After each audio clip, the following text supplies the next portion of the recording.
गणतंत्र दिवस के अवसर पर उपजा प्रेस क्लब भवन पर उपजा के अध्यक्ष डॉक्टर पवन सक्सेना ने ध्वजारोहण किया। इस अवसर पर वरिष्ठ पत्रकार जनार्दन आचार्य, वीरेंद्र अटल, निर्भय सक्सेना, रमेश गौतम, मुकेश तिवारी, अनूप मिश्रा, धर्मेंद्र सिंह बंटी, अजय मिश्रा, भानु भारद्वाज, शुभम सिंह, सुयोग सिंह, अशोक शर्मा लोटा, पुतन सक्सेना, विजय सिंह समेत तमाम पत्रकारगण उपस्थित रहे।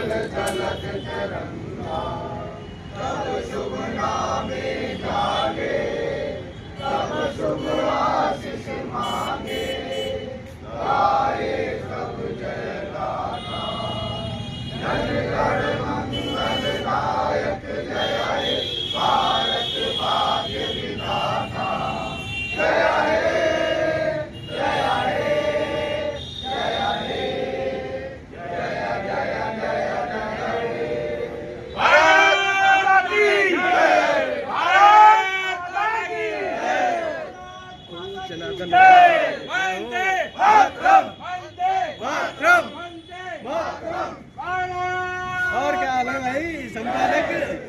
संपादक आ गए। किताब और दे दो।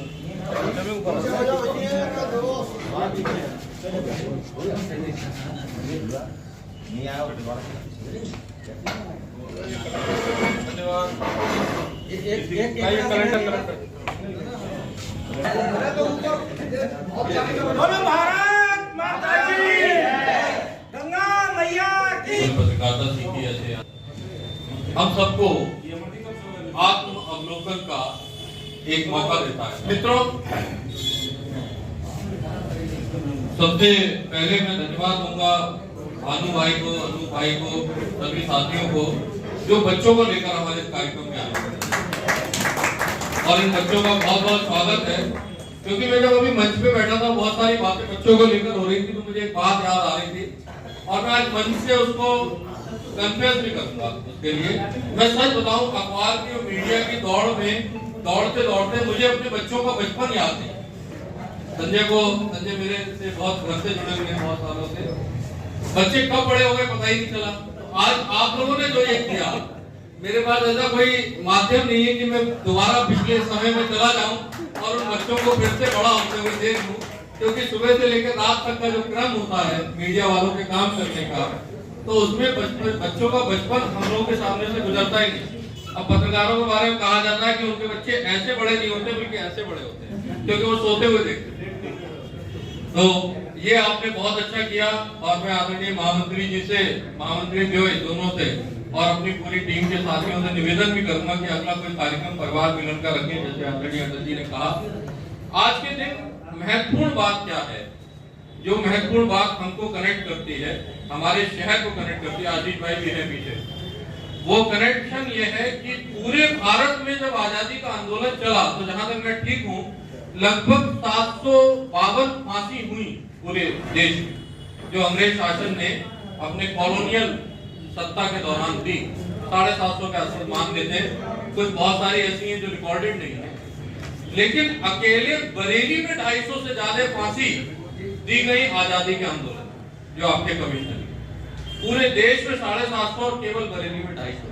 तो आप एक ऐसे शहर और एक ऐसे जनपद के बीच में काम कर रहे हैं जहां आजादी के आंदोलन का बहुत बड़ा योगदान है। इन क्रांतिकारियों को यहाँ लटका दिया कमिश्नरी। तो मेरा ये कहना है कि 26 जनवरी, कई लोगों को भ्रम रहता है कि आजादी तो मिली 15 अगस्त को, तो 26 जनवरी को हम क्या कर रहे हैं? संविधान बना 26 नवंबर, संविधान दिवस, तो थोड़ा तालमेल हो जाता है। क्योंकि बच्चे भी हैं तो मैं इसलिए बताना चाहूंगा कि आजादी की घोषणा हमारी जो हुई थी, पूर्ण स्वराज की मांग, वो 26 जनवरी 1930 को कांग्रेस के लाहौर अधिवेशन में। और जब संविधान बन के आजादी के बाद तैयार हो गया, तो फिर संविधान को लागू करने की जो तारीख रखी, उस समय के जो लोग के जिम्मेदार लोग थे, पंडित जवाहरलाल नेहरू को मुकर्रर किया 26 जनवरी 1950। तो 26 जनवरी 1950 को आप प्रजा से ना 26 जनवरी 1950 को, जब हम आज हमें जो अधिकार है अपनी धार्मिक स्वतंत्रता का, अपनी निजी स्वतंत्रता का, अपनी अभिव्यक्ति की स्वतंत्रता का, ये सारे अधिकार जो हमको मिले, जो हम पे लागू हुए वो 26 जनवरी 1950 को हुए। लेकिन बड़ा दिलचस्प है, ये लगभग 70-75 साल के बाद अगर हम गौर से देखें तो हम अपनी हरकतों से, हम अपने ऐसे कर्मों से उस अधिकार को लगातार छोड़ते जाते हैं। आजादी ऐसी चीज नहीं है साहब कि एक बार मिल गई और वो हमेशा मिली रहेगी। बहुत सारी ताकतें दुनिया में काम करती हैं जो थोड़ा थोड़ा आपकी आजादी को चारों तरफ से नोचती रहती हैं, उसको आपसे छीनती रहती हैं, आपको एहसास नहीं होता है। आजादी एक ऐसा पेड़ है जिसमें रोज जब तक खाद पानी नहीं डालोगे ये पेड़ बड़ा नहीं, और इस खाद पानी को डालने की जिम्मेदारी किसकी है? वो इस मीडिया के, समाज की, ये आपकी। तो खेत है लेकिन ये फसल तभी लहराएगी जब इस देश का पत्रकार काम करे। तो ये बहुत बड़ी जिम्मेदारी है। आप लोकतंत्र के किसान हैं, अगर आप नहीं होंगे तो लोकतंत्र मजबूत नहीं रहेगा। कहा जाता है कि एक डरा हुआ पत्रकार हमेशा मरे हुए नागरिक को पैदा करता है। तो बहुत बड़ी जिम्मेदारी इस कमरे में बैठे हर व्यक्ति की है। मैं निर्भय जी हमारे बड़े भाइयों पर बहुत प्रभावित हूँ। हर साल अपनी एक किताब निकालते हैं, लगातार लिखते रहते हैं। बहुत सारे हमारे साथी हैं। मैं आप सबसे कहना चाहता हूँ, अब टेक्नोलॉजी ने हमारे हाथ में इतना कुछ दे दिया है कि अगर हम किसी कंपनी में काम करते हैं और उस कंपनी की अपनी बाध्यताएं होती हैं, वहाँ आपका लिखा, आपके विचार, आपकी चीजें नहीं छप रही है, कोई बात नहीं। आप आर्टिकल लिखिए, आप वीडियो पे शूट कीजिए, आप जनता को बताइए, यही तो आपका काम है। तो पत्रकार के रूप में काम करे, ये लोकतंत्र के लिए बहुत जरूरी है। हमारे बीच रहमान भाई हैं, इन्होंने 3 किताबें लिखी और लिखा भी क्या, फिक्शन लिखा। अद्भुत बात है, पत्रकार खबरें लिखते हैं, इन्होंने फिक्शन लिख दिया। फिक्शन में इतना लोकप्रिय है कि 7 लाख 8 लाख लोग उसको पढ़ रहे हैं, रिकॉर्डेड है, गूगल करके देखिए। तो ये बहुत अच्छी बात है। ये इमरान भाई बैठे हैं, ये अपना वीडियो शूट करते हैं, उसको डाल देते हैं। ऐसे बहुत सारे साथी हैं। मैं सभी पत्रकारों से कहना चाहता हूँ, सभी साथियों से कहना चाहता हूँ कि अपने विचारों को जरूर कहीं ना कहीं किसी न किसी रूप में प्रेजेंट करें। अनूप हमारे खूब करते हैं, इनकी खबरें इतनी ज्यादा आती हैं, लेकिन खबरों के साथ साथ विचार भी लाइए, ये जरूरी है। तो मित्रों, बहुत बढ़िया लगा, आज का कार्यक्रम बहुत अच्छा हुआ। हम लोग और आगे बेहतर करेंगे। हमारी पूरी टीम को, भाई मुकेश तिवारी जी को, अनूप जी को, सारे साथियों को बहुत बहुत धन्यवाद इतने सुंदर कार्यक्रम के आयोजन के लिए, और सभी बच्चों को बहुत सारा प्यार, बहुत बहुत करेंगे। ऐसे श्री रमेश गौतम जी का मैं आज के इस अवसर पर हार्दिक स्वागत करता हूँ। ने कहा विचारों में मतभेद होना कोई बुरी बात नहीं है, लेकिन मनभेद हो जाना ये बहुत बुरी बात है। क्या बात है? मैं आज की पीढ़ी के पत्रकारों का, जो पत्रकार जगत में आए लोगों का जो व्यवहार देखता हूँ, उससे थोड़ा हमें तकलीफ होती है। मैं अगर अपने बड़ों का सम्मान करना छोड़ दूंगा तो जीवन में मुझे भी अपमान ही मिलेगा, सम्मान नहीं मिलेगा।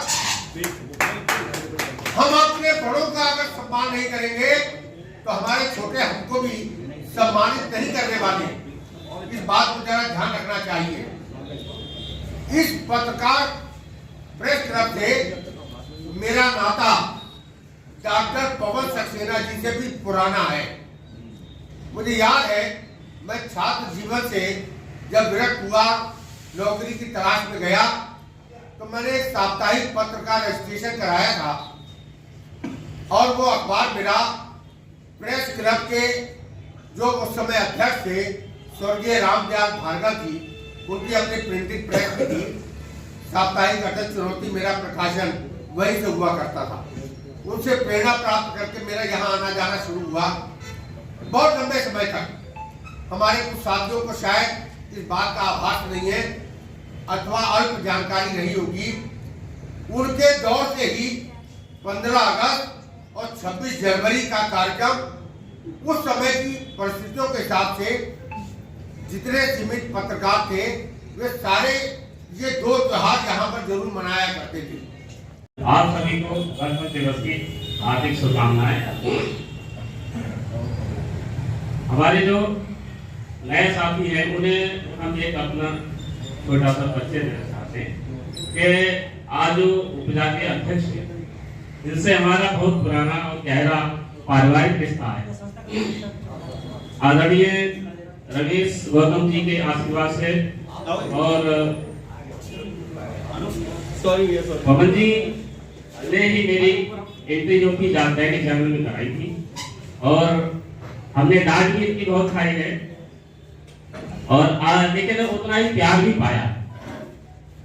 तो और जब मैं जागरण में था, मैं साहूकारी में रहता था, कौन भैया भी उधर ही रहते थे। सुबह को मैं जाता था तो खाना तैयार मिलता था, खाना खा के तब हम लोग ऑफिस जाते थे। तो ये पवन भैया से मेरा रिश्ता है वो कुछ ऐसा रहा है कि मुझे बाहर रहना पड़ा, बदायूं रहा, शाहजहांपुर रहा, कुछ दिन नोएडा रहा, इस वजह से थोड़ा मिलना कम हो पाया इधर आने से। लेकिन मुझे लगता है आशीर्वाद में कमी नहीं आई होगी भैया। दूसरे ऐसे एक आज भी बात चल रही थी, हमारे परिवार को यहाँ आना चाहिए, ये ठीक बात में आना चाहिए। जब बच्चे आएंगे, हम लोगों को देखेंगे, हमारी बातें सुनेंगे, तभी प्रेरित होंगे। लेकिन पवन भैया से मेरी गुजारिश है कि ऐसे शुभ अवसर 15 अगस्त या 26 जनवरी जो हमारे बच्चे हैं, जो प्रतिभावान हैं, उनको किसी न किसी तरह सम्मानित करना चाहिए। भले ही हम प्रमाण पत्र ना दे पाए, केवल फूलमाला से उन्हें सम्मानित करें तो उन्हें एक प्रेरणा भी मिलेगी और उन्हें लगेगा कि ये हमारा परिवार है, ये हमारे अंदर। दूसरे एक मैं और अनुरोध करना चाहूंगा, जैसे हम लोगों को ये भी पता नहीं होता है कि हमारे आपस में बच्चे क्या कर रहे हैं, कहाँ पढ़ रहे हैं, कहीं नौकरी के प्रयास में है, क्या है, ये भी हमें एक दूसरे की जानकारी होना चाहिए, जिससे कि हम एक दूसरे की मदद कर सकें। हमारा बच्चा कहीं रह रहा है, उसका कोई मानिए गार्जियंस नहीं है। नोएडा में हमारा बच्चा रहा हूं, कोई गार्जियंस नहीं है, पवन भैया का कोई वहां पर है, तो इनके जरिए हमारे बच्चों को गार्जियंस मिल सकता है वहां पे, ये भी जानकारी होनी चाहिए। हमने हालांकि हमारे कुछ पत्रकार साथियों को छोटी मानसिकता होती है, नहीं होनी चाहिए। हम ऐसे समाज से हैं, मानसिकता बहुत बड़ी होनी चाहिए। मेरी बच्ची रह रही दिल्ली में, डीयू में उसका एडमिशन कराया है, यूपीएससी की तैयारी कर रही है। हमने एक अपने पत्रकार साथी से हमने कहा, यहाँ एक एएसपी है मैडम, उनका केवल नंबर मांगा। हम कहा बेटी को दे देंगे तो आपस में कम्युनिकेशन हो जाएगा, कुछ आइडिया मिल जाएगा। उन पत्रकार साथी ने हमको नंबर नहीं दिया। इतनी छोटी मानसिकता, ये बहुत ही खराब चीज है। नंबर कोई ऐसी चीज नहीं कि मैं नहीं दे सकता, मैं सीधे जाकर उससे ले सकता। लेकिन मैंने सोचा चूंकि वो क्राइम देख रहे हैं, उनका आना जाना होता है, तो लेकिन उन्होंने टाल दिया, नहीं दिया नंबर। लेकिन उनको ये नहीं पता मेरे पास तो लखनऊ तक के नंबर है, जो पुराने यहाँ अधिकारी रहे हैं, तो वो अधिकारी आप लखनऊ में बैठे हैं। लेकिन मैंने उससे कुछ नहीं कहा, मैंने तो कोई बात नहीं है। तो ये मैंने इसलिए कहा कि हम